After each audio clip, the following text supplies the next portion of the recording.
Mr. President, I do believe we have a representative from the AFT Local 1492. I'm on. Are you on? Mhm. Oh.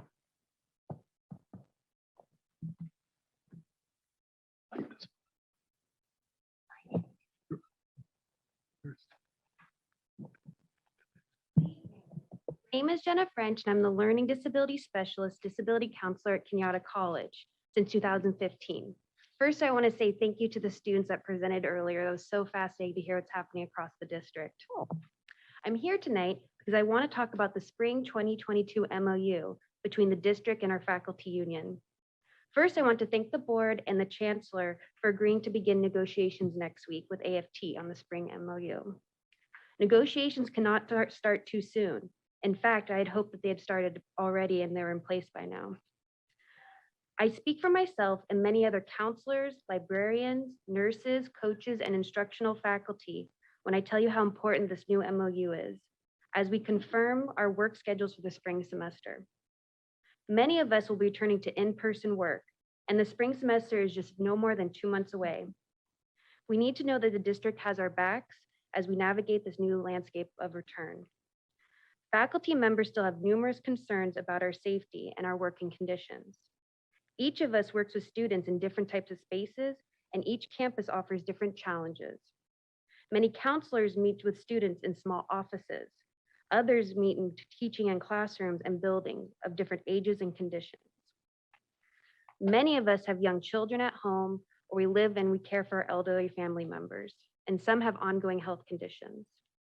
Having a new spring MOU in place as soon as possible is essential for a factor for helping our college return to some kind of normalcy, so we can do what we do best, which is to serve our students. An MOU will provide clarity around the return to process and prevent potential disputes. An MOU will give not only faculty, but also deans and directors of programs a clear framework to rely on what questions and issues may arise.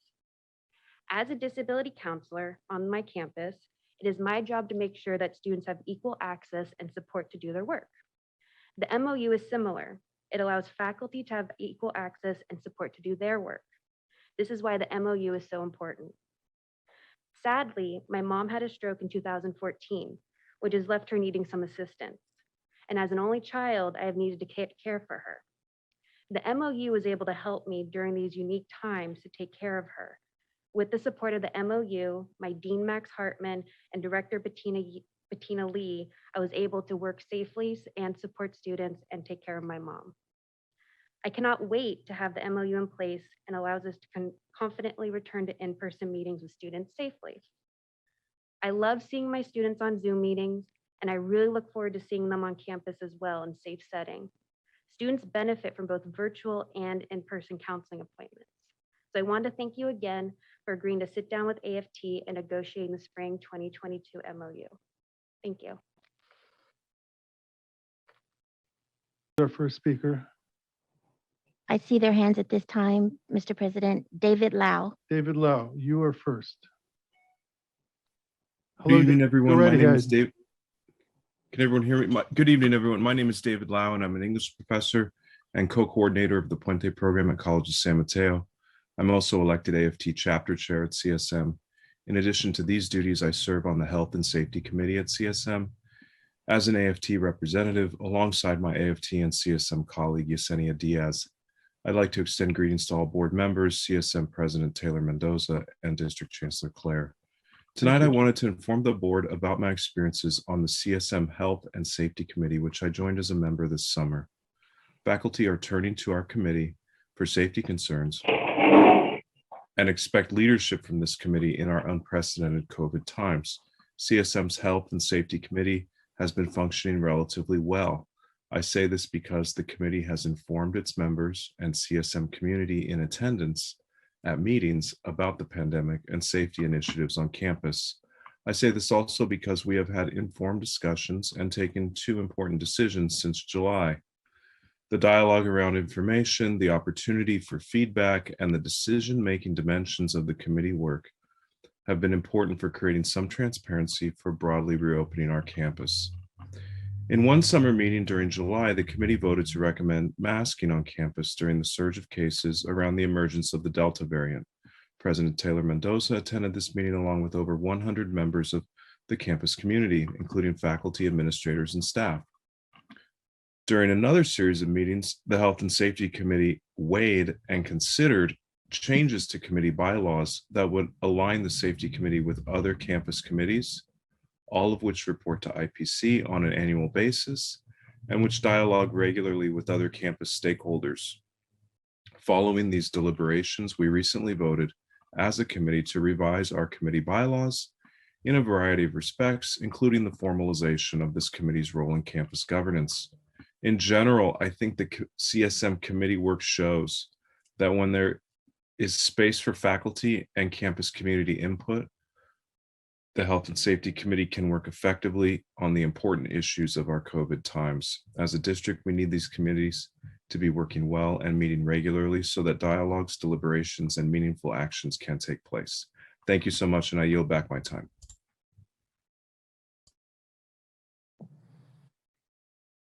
Yes, Mr. President, just a reminder to everyone that at this time, this is for non-agenda items.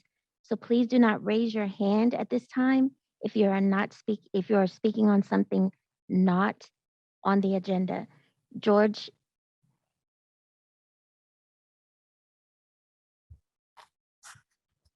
Thank you. I think it's actually Lori Slicton. That's okay. I just was able to change the name. Thank you and good evening, Chancellor and board members. My name is Lori Slicton. I've taught anthropology for 27 years at Skyline College and have served on the Skyline Health and Safety Committee for many years, and recently as one of the AFT's 2 reps on the committee. I want to share some updates and outstanding challenges in our work on the Skyline Health and Safety Committee. As you know, the role of the faculty on this committee is to bring forth recommendations to improve the health and safety of campus constituents. This is part of each of our union's collective bargaining agreements, and I'm so very proud of my Skyline colleagues who have demonstrated unprecedented interest and concern over improving the health and safety of our campus community. Our health and safety meetings continue, even through summer, to have very strong attendance. Faculty emails expressing concern and/or confusion about safety policies, accommodations remain numerous. Skyline faculty are engaged. We've spoken to you before to let you know that the Skyline Health and Safety Committee has not met during much of the pandemic, but in recent months, AFT successfully advocated to resume regular meetings. Our meetings resumed in May, but were canceled again for summer, leading up to the fall semester. And after much advocacy on the part of the AFT, we were able to resume them in July. A very positive shift occurred with the recent appointment of VPSS Joe Morello as chair of the committee. We're beginning to see some of the changes we've requested in the way of committee functions. This is a step in the right direction, and we want to thank VPSS Morello for understanding the importance of creating time, agendas, and space, and encouraging input from faculty and staff. A little bit of background of the Skyline Committee's process. Since May, we've had an average of only 15 minutes per monthly meeting for feedback time agendized for discussion. This is time that's allotted ahead of time to hear feedback for all campus constituents. Thus, faculty have not been able to effectively discuss, bring recommendations for improved health and safety procedures and policies to the table for a vote. Without a vote, our recommendations can't reach District Safety Committee, which oversees the local committee. And as you know, the District Safety Committee is closed to the public, including AFT and Health and Safety Emergency Preparedness reps. Ensuring an exchange of feedback and recommendations between faculty and this committee is our central charge, as stated in our contract. Additionally, to date, virtually no feedback from the District Safety Committee meetings has been conveyed back to our local committee. In fact, it took many weeks of urging by AFT to encourage this district committee to create its website and post its minutes. Given these lapses in both function and transparency regarding processes that should be the hallmark of participatory governance, it's not surprising that compared to other local Bay Area colleges, Skyline College is late in the game on working together as a campus, leaving We're faculty. coming up on the end of your time. If you could Thank you. bring it together. Students, so we need vaccination information is still confusing and incomplete for students. Unvaccinated students and those who have received vaccine waivers via letter are encouraged to social distance or wear a mask, but we're an open campus. We need enforcement. How will this take place? Faculty feel this creates an increase of health risks. Our counselors are especially impacted by these issues. All day they meet one-on-one in small places, not knowing if Thank you. students are vaccinated. We have agendized items as well that might be addressing some of these issues you're talking about. So Beautiful. Thank you. We so- hope for your support for the MOU. thank you so much. I appreciate it. You're welcome. Any other speakers? Michael Hoffman. Mr. Hoffman, are you speaking on a non-agenda item? Hello? Yes, this is a non-agenda item. I wanted to follow up with the other two folks who spoke about the safety committees. I'm also an AFT rep and a representative on the safety committee at Cañada College. And I want to thank the Ludmilla and our president, Kim Lopez, for running that committee and being very open to hearing people. They've been really responsive, but I wanted to point out what I feel like is a sort of glaring structural issue with them, which is the main purpose of them was to allow, and this is stated in our contract, was essentially to make recommendations to the district committee, amongst other things. So it's great progress that CSM has helped clarify those things. I know that on our campus, we're going to be looking at bylaws. But something that became very apparent at the last meeting where several faculty proposals were brought forward simply as recommendations.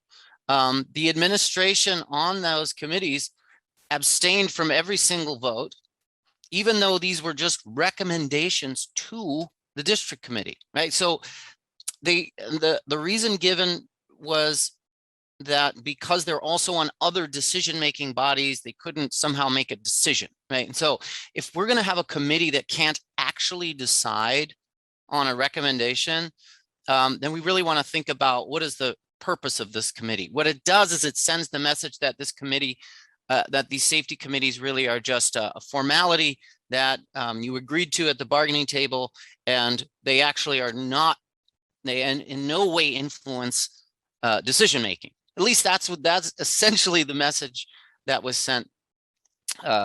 So I do know that people are trying to communicate from what they hear at the meetings. I don't want to, I'm talking about the structural image here, or the reality of these safety committees, that if they're heavily dominated by administrators who cannot take a stand on a specific recommendation, not even to support it, then why are these administrators on the committee, right? If this committee is about gathering ideas from the people who actually work in close proximity with students in the buildings, then you should ensure that there are regularly recommendations taken, submitted to the district, and that the district committee actually respond to them. And You have 15 seconds, please. even better, put union reps on the district committee. That's all. Thank you very much.